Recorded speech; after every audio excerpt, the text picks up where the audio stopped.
나오고 있는데 이것도 한번 정리를 해보도록 하겠습니다. 자, 여러분 보시면서요. 구독과 좋아요 알림 꼭 부탁드리고 많은 응원 부탁드리도록 하겠습니다.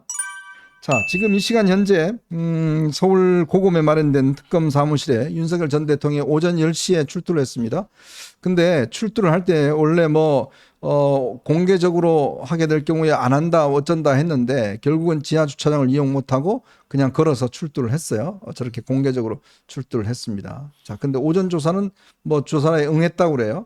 근데 오전 조사를 누가 했냐 하면 박창환 경찰청 중대범죄수사과장, 이 사람이 이제 체포영장 저지 과정 이 관련된 수사를 해왔던 사람이라고 그럽니다. 근데 했는데 문제는 이 오후 조사 끝나고 점심 먹고 난 다음에 윤석열 전 대통령 측에서 나 이 사람한테 조사 못 받겠어요. 이 사람이 그 불법적으로 나 잡으려고 했던 사람이에요. 이런 이유를 들어서 지금 수사를 거부하고 있다는데 아니 이게 좀 해도 너무한 거 아닙니까 진짜? 이렇게 수사를 거부하는 이러한 것들은 정말 해서는 안 되는 일인데 저는 정말 경찰에서 소환했을 때 3번 안 갔을 때 정말 걱정을 했거든요. 네. 이 3번 안 가면은 구속영장을 청구할 수가 있는데 체포영장을 청구할 수가 있는데 어떻게 이게 3번 안 가는 걸 변호인이 가만히 있냐. 그래서 제가 지난주에 마침 또 서정욱 변호사랑 제가 라디오에 출연을 했거든요. 네네. 서정욱 변호사한테 내가 물었어요. 이거 어떡하냐. 이러면 체포영장 나올 텐데 어쩌려고 그러냐 그랬더니 서정욱 변호사가 아니 걱정하지 말라고 저기 특검에 부르면은 간다는 겁니다.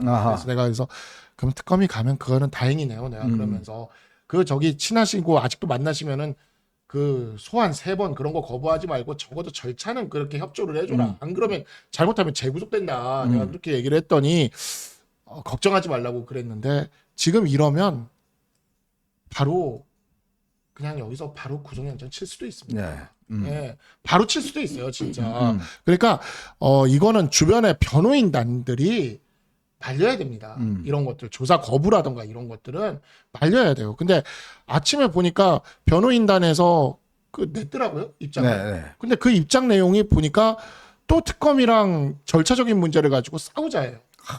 참. 그래서 제가 보니까 이거는 오히려 이런 것들은 변호인단이 말려야 되거든요. 예를 들어서 조사 일시라든가 이런 것들을 왜 언론에 알리느냐 이러는데 이런 것들 가지고 다투려고 하는 의뢰인이 있으면 일단은 혐의가 중하고 이러니까 이런 부분은 일단은 협조를 최대한 하는 걸로 하고 그걸 어쨌든 이렇게 협의를 하는 게 변호인단의 능력이거든요. 네. 근데 지금 변호인단은 왜 이러는지 모르겠어요. 다시 재구속을 시키도록 하기 위해서 노력하는 건가 싶을 정도로 변호인단이 이런 거는 제대로 좀 조언을 해야 됩니다. 그러니까 이게 지금 보면 계속 절차적인 문제를 가지고 물고 늘어지면서 법기술적인 측면들 가지고 지금 계속 지연시키고 그걸로 하나의 어떤 투쟁의 모멘텀을 잡아낸다. 그런 식의 지금 행동들을 하는 것 같아요. 근데 그래도 대통령을 했던 사람이고 하더라도 이런 부분에 대해서 좀 당당하게 수사를 받는 게 저는 정도라고 보는데 아니 죄 있으면 예를 들어서 법원에서 판단할 것이고 할 거 아니겠습니까? 근데 이런 사소한 문제를 가지고 계속 이렇게 국민들을 피곤하게 하면 이거는 정말 국민들의 지금 안 그래도 더워 죽겠는데 더 짜증나는 일이 되지 않겠어요? 아마 정도를 지키는 사람이었다면 12월 3일 비상계엄을 하지도 않았을 것이고 네. 비상계엄 이후에도 그렇게 비겁한 모습 또 헌법재판소에서 부하들에게 책임을 다 전가하는 모습 보이지 않았을 거예요.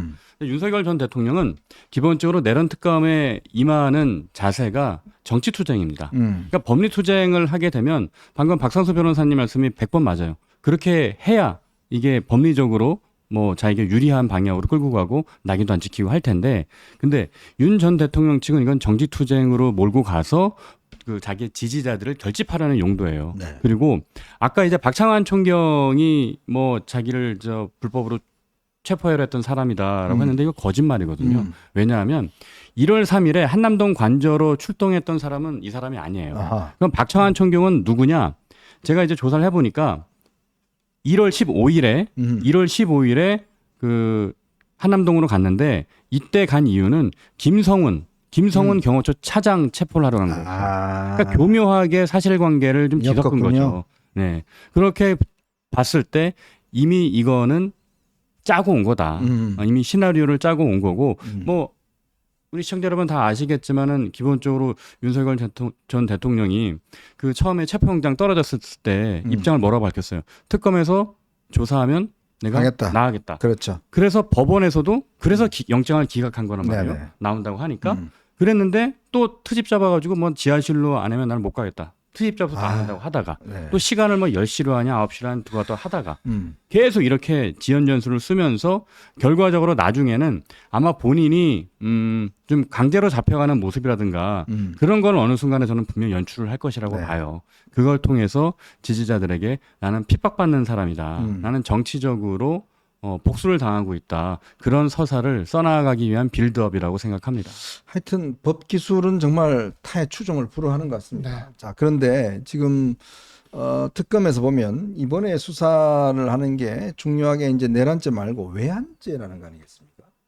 근데 많은 시청자분들이 궁금하실 거예요. 이게 지금 내란죄는 뭐 알겠는데 외환죄를 가지고 왜 또 이걸 수사를 하지? 이게 무슨 내용이지? 궁금증이 있을 것 같습니다. 외환죄는 크게 두 가지로 구성이 됩니다. 하나가 이제 전단을 유치한, 그러니까 전단을 유치한다라는 거는 이제 전쟁을 유도해서 전쟁을 일으키려고 할 때 우리는 이것을 이제 외환 유치죄라 그래가지고 전단을 이렇게 유치하는 이러한 상황을 벌어지는 것에 대해서 처벌하는 게 하나가 있고요.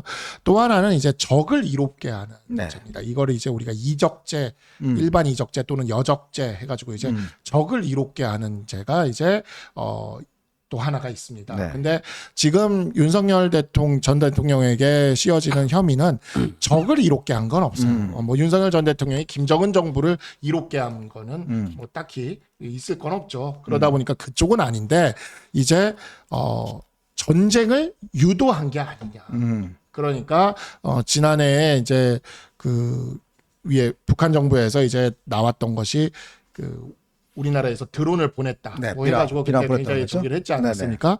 그런 거라던가 이제 뭐 여러 가지 뭐 그러한 것들이 전쟁을 오히려 국지전이나 이런 거를 유발하려고 했던 것이 아니냐라고 하는 그쪽의 혐의를 잡아서 이제 그 부분들은 지금 기존의 내란죄 수사에서는 전혀 별로 다뤄지지가 않았던 사안인데 뭔가 좀 그런 게 좀 있다라는 것 같아요. 저도 이제 법 쪽에서 좀 있다 보니까 그 소식들이 들려오는 게 좀 있어요. 네. 그러다 보니까 이제 그런 거에 있어서 뭔가 혐의가 잡히는 게 있다라는 것 같고 그 부분을 조은석 특검이 굉장히 강하게 이렇게 수사를 하려고 하는 것 같습니다. 네. 근데 이제 저는 지금 되게 이 수사를 보고 있으면서 착잡한 게 뭐냐면 당시에 이제 윤석열 정부가 처음 출범하고 있을 때 저는 이제 그때 변협의 부협회장을 하고 있을 때였으니까 당시 그 윤석열 소위 하는 윤석열 사단이라는 사단의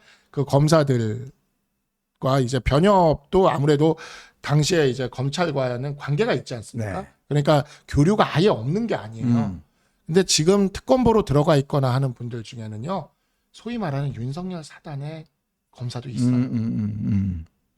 근데 이제 어찌 보면 그 지금 윤석열 전 대통령은 자신의 사단에 있던 검사들에게 수사를 받고 있는 겁니다.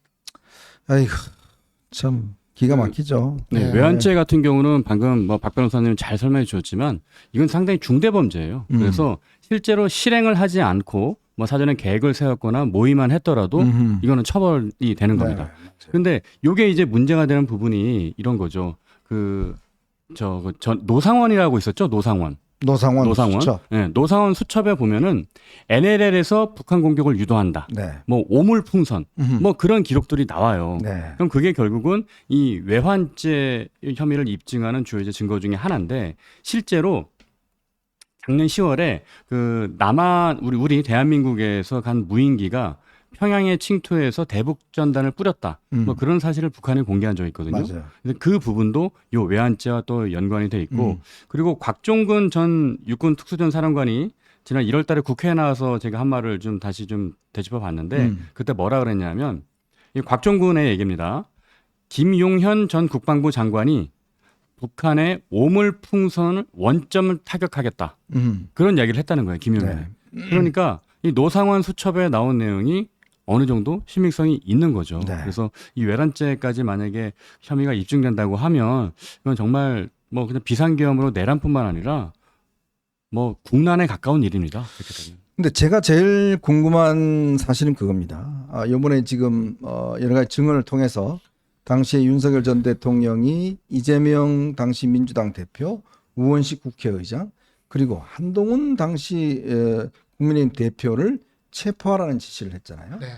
자, 그러면 예를 들어서 이 반국가 세력 이걸로 규정한다 그러면 좋습니다. 그러면 민주당하고는 그렇게 규정할 수 있어요. 민주당 쪽은 반국가 세력이다. 뭐 탄핵과 뭐 등등으로 해서 할 수 있는 세력이다. 거기에 이제 우원식 의장이라든지 그다음에 이재명 대표를 그렇게 엮어낼 수 있어요. 네. 그래서 이제 지금 수방사 밑에 있는 그 감옥에 이제 갇혀서 뭐 조사한다는 거 아니겠습니까? 네. 그러면 한동훈 대표는 어떻게 하려는 거였죠? 저는 그게 제일 궁금해요. 왜? 아니 일단 민주당은 예를 들어서 그런 방식으로 반국가 세력이라고 규정을 하고 수사를 할 수 있습니다만 그러면 한동훈 대표를 어떻게 하려고 했는가? 즉 한동훈 대표를 체포해서 그럼 어디다 가둬놓고 무슨 혐의로 조사를 하려고 했던가?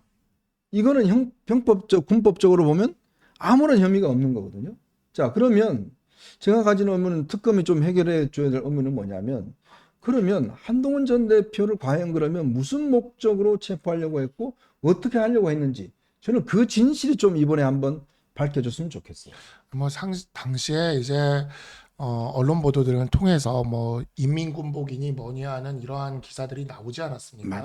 그게 있었죠. 그러니까 이런 것들이 이제 있었는데 저도 이제 법조계에서 들려오는 이야기입니다. 그냥 들려오는 이야기고 지금 왜냐하면 특검이나 여기에 굉장히 많은 또 특검보나 이런데 검사 출신들도 있고 변호사들이 많이 지금 들어가 있지 네네. 않습니까? 검사 출신 변호사들도 들어가 있고 하다 보니까 이런저런 이야기들이 들려와요. 이게 서초동에서 들려오는 이야기들인데 그와 관련돼서 이렇게 어느 정도 외환죄 수사에 집중해도 된다고 할 정도의 구체적인 어떤 혐의점이나 이런 것들을 포착했다.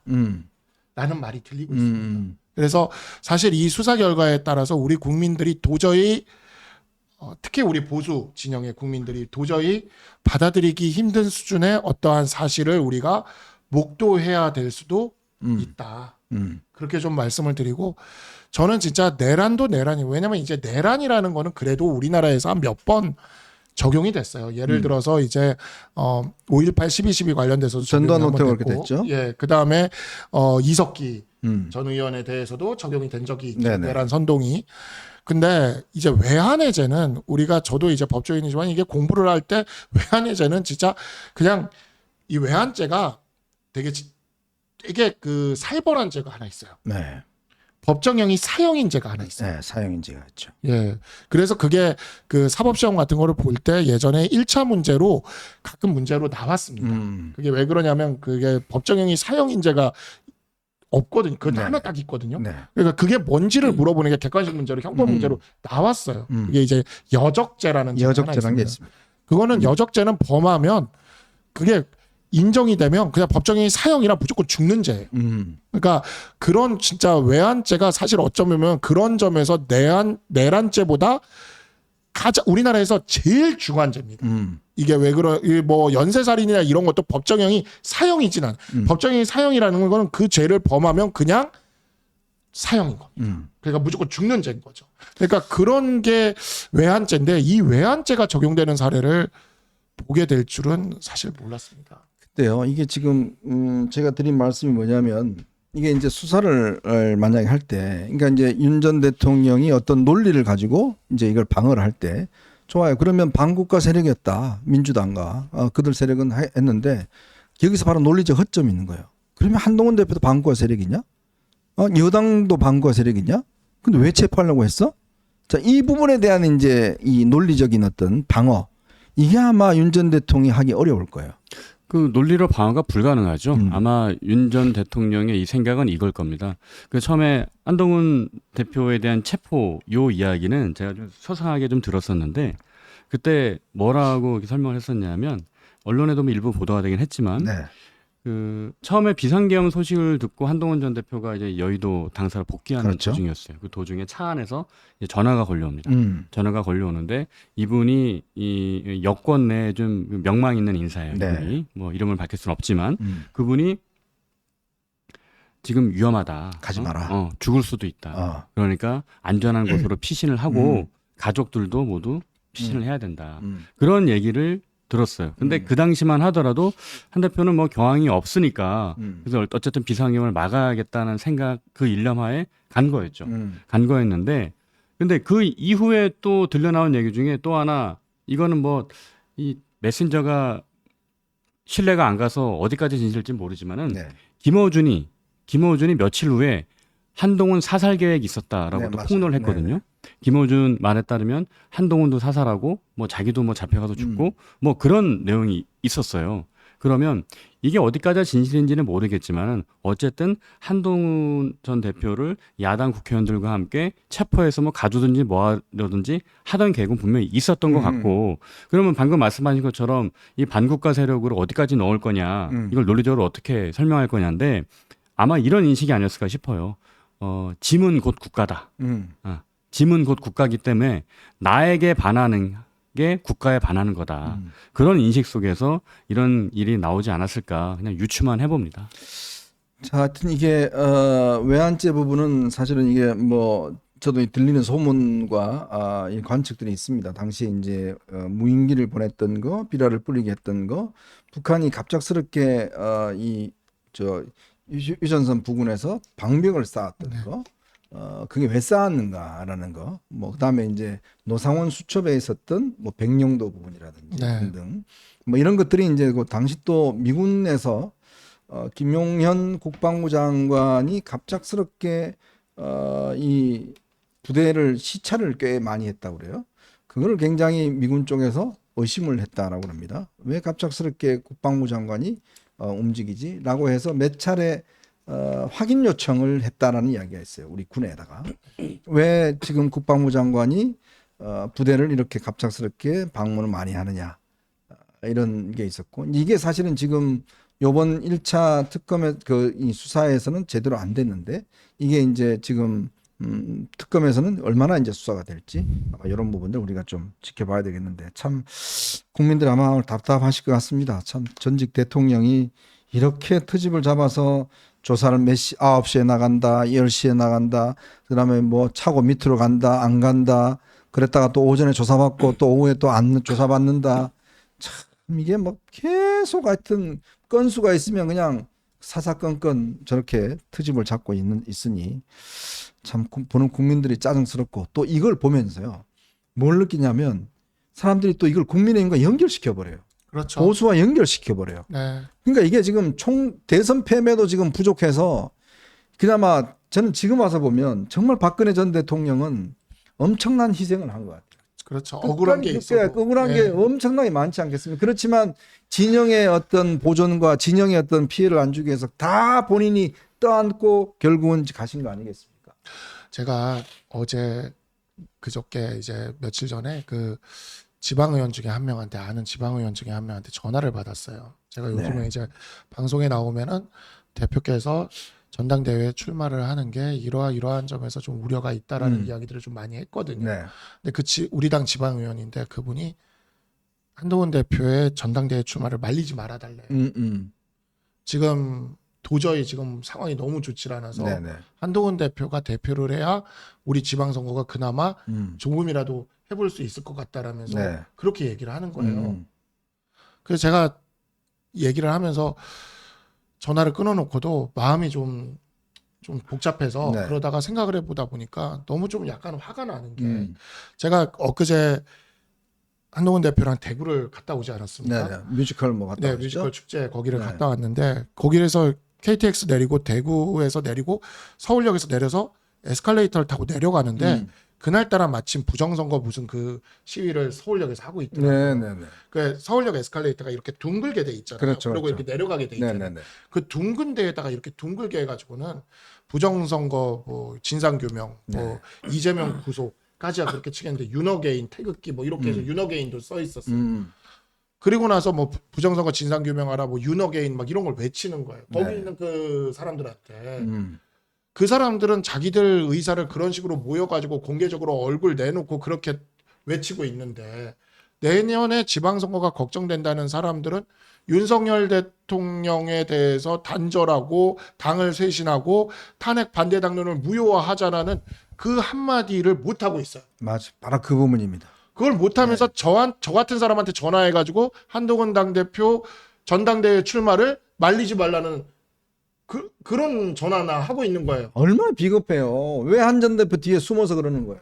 본인들이 나서야 될 거 아닙니까? 그 사람들이 나서야 돼. 그 사람들이 지금 당장 내년에 선거거든요. 네. 당장 수도권에서 지방선거 어떻게 치를 겁니까? 그래서 지금 윤석열 대통령 저러면서 저런 거 하나하나 할 때마다 중도층에 있는 국민들이 어떤 느낌을 받겠어요? 그럼 내가 지금 당장 내년에 선거라면 지금 내년에 선거가 아닌 윤어게인 하는 그 부정선거 외치는 사람들은 지금 길거리 나와서 하고 있잖아요. 네. 그럼 내년에 선거인 이 사람들은 뭘 하고 있는 거냐고 도대체. 그래서 그 사람들이 나서서 당이 쇄신돼야 되고 탄핵 반대 당론 무효화 시켜야 되고 윤석열 대통령과 단절해야 되고 한동훈 대표 나서줘야 된다고 얘기를 해야 됩니다 지금. 자, 그래서 저희가 두 번째 이슈로 자연스럽게 좀 넘어가도록 하겠습니다. 바로 이 문제입니다. 여러분 보시면서 구독과 좋아요, 알림 꼭 부탁드리겠습니다.